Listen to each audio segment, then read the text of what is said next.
हे त्यामुळे sitting seat असल्यामुळं एकनाथ शिंदेने निर्णय करावा.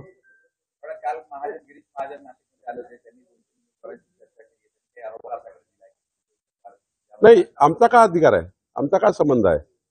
संबंध महायुतीचा आहे. त्यांनी दिलेल्या सीट निवडून आणायचा आमचा संबंध आहे. ती सीट 51% मतं घेऊन निवडून यावी एवढा संबंध आता आमचा भुजबळ साहेब राष्ट्रवादी भाजपाचा आहे, महायुतीचा आहे. शेवटी निर्णय एकनाथ शिंदेनी करायचा आहे. शांतिगिरी महाराजांनी देखील मागणी केली.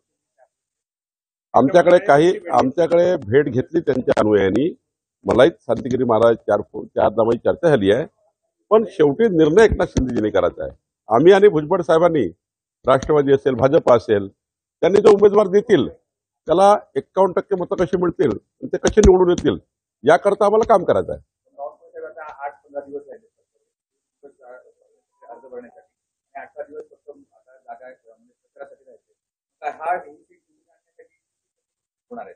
नाही, एकदा एकनाथ शिंदेजींनी सीट जाहीर केली, त्यांनी फॉर्म भरला, तर मग आमचं सेटअप तयार आहे महायुतीचं. म्हणजे शिवसेना शिंदे गट सीट भरू तर 100% शिवसेना एकनाथ शिंदेजीनेच ते करायचं आहे आणि आम्ही त्यांना 51% मतं देऊन निवडून आणायचं आहे.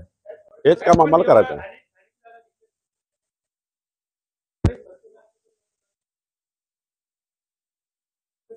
आता त्यांचा अधिकार आहे ना, त्यांच्या पक्षामध्ये मी कसं बोलायचं आणि भुजबळ साहेबांनी कसं बोलायचं? त्यांच्या पक्षामध्ये त्यांनी निर्णय करायचा आहे. महायुती म्हणून आम्ही एकत्र आहोत. शेवटी पक्षीय राजकारणात त्यांनी निर्णय करायचा आहे. राष्ट्रवादीचा निर्णय भुजबळ साहेबांनी, अजित पवार साहेबांनी करायचा आहे. भाजपाचा निर्णय आमच्या केंद्रीय नेतृत्वाने करायचा आहे. देवेंद्रजींनी पुढाकार घ्यायचा आहे. पक्ष म्हणून आम्हाला काम करायचं आहे.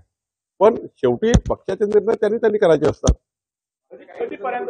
मी वारंवार सांगतोय की एकनाथ शिंदेजींना सांगावं लागेल. उशीर झाल्यामुळे उमेदवारी जाहीर होण्यासाठी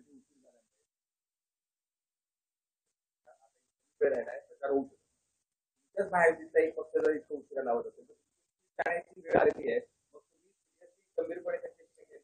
सीट वगैरे काही जात नाही. 18 दिवस बाकी आहे आणि त्यामुळं भुजबळ साहेब, आम्ही, एकनाथ शिंदेजी, देवेंद्रजी आणि भाजपा, राष्ट्रवादी, खास करून महायुती इतकं मोठं जाळं आहे. आता 2 आमदार भुजबळ साहेबांचे या लोकसभेमध्ये 3 आमदार आहेत आणि त्या ठिकाणी भाजपाचे 3 आमदार आहेत. त्यामुळं एक मला वाटतं काँग्रेसचा आहे. तर अशी स्थितीमध्ये मजबूत तर आहे महायुती. काही वेळ लागत नाही. सीट डिक्लेअर झाली की 17-18 दिवस पुरे आहे.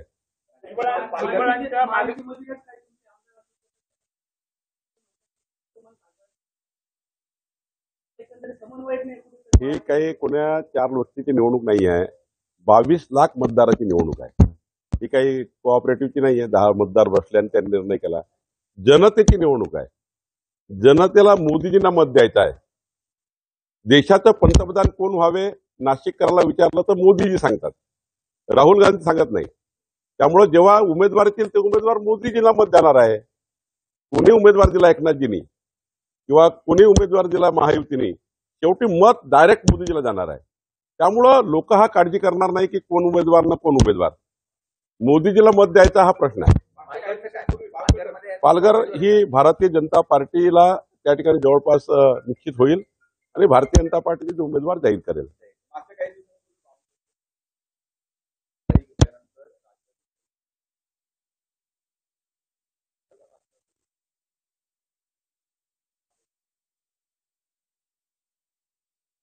साहजिक नाराजी व्यक्त होणार आहे. कारण भुजबळ साहेबांचं संपूर्ण आयुष्य जे आहे जर बघितलं तर त्यांनी 18 पगड जाती, 12 बोलतेदार, ओबीसी समाजाकरता त्यांनी आपलं आयुष्य दिलं आहे.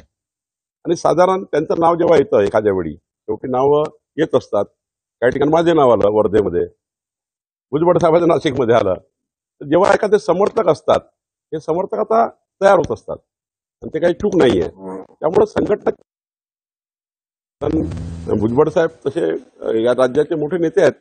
त्यामुळे काही काळ नाराजी असणार आहे, काही काळ वाईट वाटणार आहे. काही व्यक्तिगत समर्थक असतात ज्यांना वाटतं की आपला नेता हा लोकसभेत गेला पाहिजे, विधानसभेत गेला पाहिजे. तर त्यावेळेस तात्पुरती नाराजी असतं.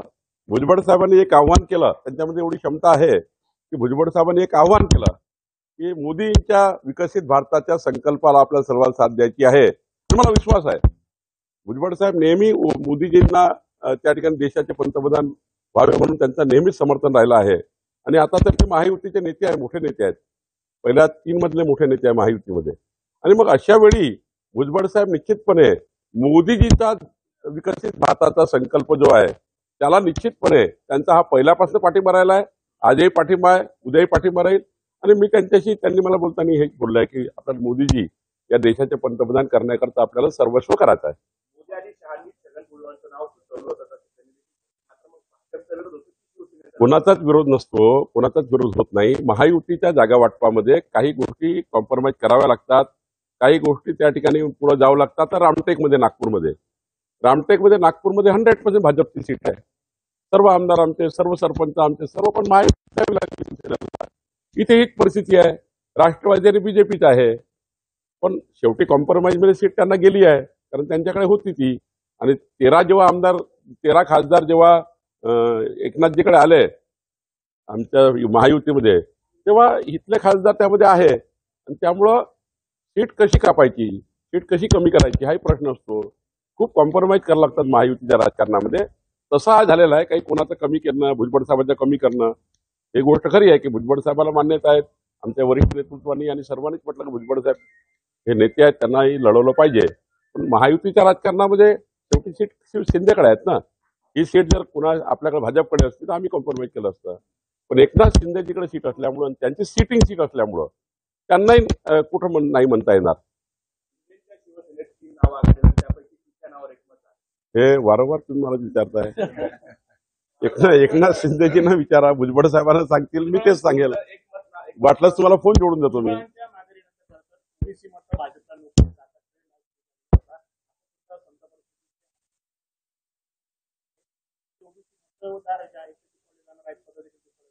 भाजपाचा कालच दोष सांगितलं ना मी की आम्ही सगळ्यांना समजवू.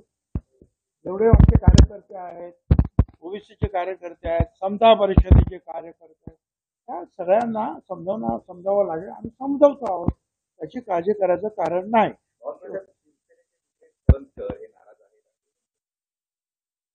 माझा कुठलाही संपर्क विजय करंजकर सोबत नाही आहे. गिरीश महाजनची भेट घेतली असेल, पण असे कुठल्याही संपर्कात कोणी राहत नाही. भेट झाली याचा अर्थ असा नसतो. शेवटी भुजबळ साहेबांनी सांगितलं योग्य आहे. आमच्या क्षमता आहे, आमचे समर्थक, आमचे लोक यांना समजवण्याची. त्यामुळे याच्यात काही भाजपाचा राष्ट्रवादीचा दोष नाही आहे. एकनाथ शिंदेकडे सिटिंग सीट हा प्रश्न आहे, म्हणून प्रॉब्लेम निर्माण झाला. दुसरा काही प्रश्न नाही.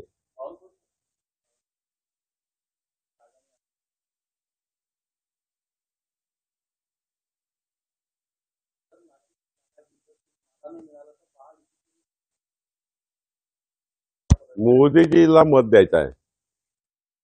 भाजपाचा राष्ट्रवादी महायुतीला मोदीजीला मत द्यायचं आहे. काही काळ ही रिॲक्शन असतं की आपल्याला सीट मिळावी. भुजबळ साहेबांच्या समर्थकाला वाटणारच आहे महाराष्ट्रात भुजबळ साहेब लढले पाहिजे. भाजपच्या लोकांना भाजप वाटणार आहे, शिवसेना वाटणार आहे. पण सीट शिवसेनेची आहे, त्यांची सिटिंग सीट आहे. राहायला प्रश्न पाळापळी करायचा. कुणाची क्षमता नाही आहे. मोदीजींना मत आहे. मोदीजी कॅन्डिडेट आहे पंतप्रधान पदाचे. त्यामुळं भारतीय जनता पार्टीचा कुठलाही कार्यकर्ता काही नाराज असेल, आणि भुजबळ साहेबांनी सांगितलं स्पष्टपणे आमचाही नाराज असेल, पण मोदीजी करता आम्ही स्पष्टपणे महायुती प्रचंड मताने आम्ही सर्व सीट निवडून आणण्याच्या प्रयत्नामध्ये आहोत. आणि मला विश्वास आहे की महाराष्ट्रातली जनता 51% मतं मोदीजीला मत देतील.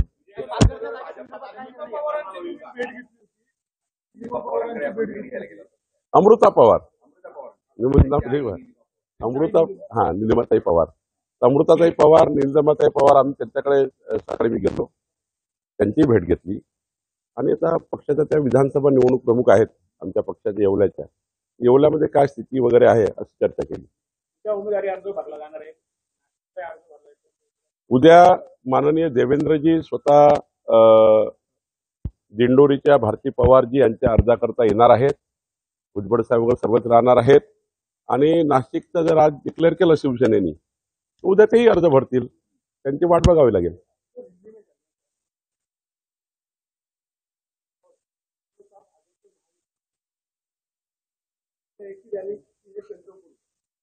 भुजबल साहब ने 2 रैलियां की है. दूसरी बात, भुजबल साहब ने इसके पहले भी बार बार स्पष्ट किया है, अभी भी स्पष्ट किया और कल भी स्पष्ट करेंगे. वो महायुति के पहले 3 नेताओं में है. और वो बहुत सीजन लीडर्स है। पूरा जीवन उन्होंने महाराष्ट्र की राजनीति में डेवलपमेंट के लिए और महाराष्ट्र ओबीसी समाज के 18 पगड़ जातियों को न्याय देने के लिए दिया हुआ है। उनका जीवन ऐसा नहीं है एक बोलना और एक करना या मीडिया के सामने कुछ करना अंदर कुछ करना। उन्होंने सीधा सीधा कहा है और पहले से भूमिका उनकी है। महायुति में भी भूमिका स्पष्ट है। मोदी जी के नेतृत्व में विकसित भारत के लिए भुजबल साहब का जीवन समर्पित है। उन्होंने अपना मोदी जी के लिए कहा है। अंदर भी हमने यही बात की है कि हम मोदी जी के नेतृत्व का भारत निर्माण करने के लिए वो पूरी तरह से खुलेआम प्रचार में है और सारी तरह से वो प्रयास कर रहे हैं। सारे संगठनों को फोन कर रहे हैं, वो घर में बैठे नहीं है। सारे महाराष्ट्र को उन्होंने मैसेज दिया है, हर बूथ तक मैसेज दिया उन्होंने। इसलिए भुजबल साहब अपने लेवल पर सारी महायुति को जिताने के लिए काम कर रहे हैं। क्यों नहीं दिखेंगे? है ही क्यों नहीं दिखेंगे? जरूरत नहीं है बड़ी बड़ी सभाओं करने का। मैं भी बड़ी सभा नहीं करता हूं। पॉलिटिकली हमारे संगठन को काम में लगाना ये नेताओं का काम होता है। नेता लोग भाषण देते हैं, मोदी जी भाषण देंगे, देवेंद्र जी देंगे, एकनाथ जी देंगे, अजीत पवार जी देंगे। हम लोग को पॉलिटिकल मैनेजमेंट, पॉलिटिकल संवाद, हम राजनीतिक संवाद, हमारी संगठन काम में लगना चाहिए। भुजबल साहब का महाराष्ट्र में संगठन है। आज दिन भर वीडियो कॉन्फ्रेंस करना, दिन भर विजिट करना, ये काम संगठन का होता है। तो संगठनात्मक रूप से हम लोग काम कर रहे हैं।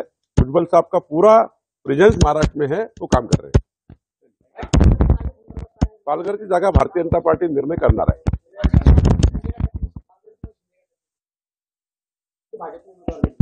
काही ठिकाणी आम्ही 13 सीट, हे बघा 13 लोकसभा शिंदे सोबत खासदार आले, ते 16 सीट लढतायत। त्यामुळं काही सीट कमी जास्त झाल्या आहे। आता राष्ट्रवादीकडे एकच सीट त्या ठिकाणी सुनील तटकरे जी आमच्याकडे आले होते।